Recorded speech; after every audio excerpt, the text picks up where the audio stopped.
எல்லோருக்கும் வணக்கம். இன்னைக்கு நம்ம காஞ்சிபுரத்தில் இருக்கிற காமாட்சி அம்மன் திருக்கோயிலோட வரலாற்றினை பார்க்கலாம்.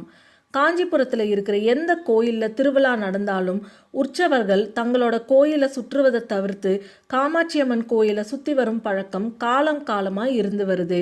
காஞ்சியில் எவ்வளவோ சிவாலயங்கள் இருந்தாலும் அதில் அம்மன் சந்நிதி கிடையாது. காமாட்சியே எல்லா சிவாலயங்களுக்கும் ஒரே சக்தியாக திகழ்கிறாள். அம்மனோட 51 சக்தி பீடங்கள்ல இது காமகோடி சக்தி பீடம் ஆகும். அம்மனுக்கு முன்னாடி ஆதிசங்கரர் பிரதிஷ்டை செய்த ஸ்ரீ சக்கரம் இருக்கு.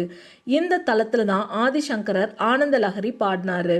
தல வரலாறு: முன்னொரு காலத்துல கைலை மலையில ஒளிமயமான தூய மணி மண்டபத்துல முதன்மை பொருந்திய சிங்காசனத்து மீது தன்னோட அன்புக்கு உரிய உமாதேவி ஒரு பாகத்துல இருக்க வேதங்களோட தலைவனான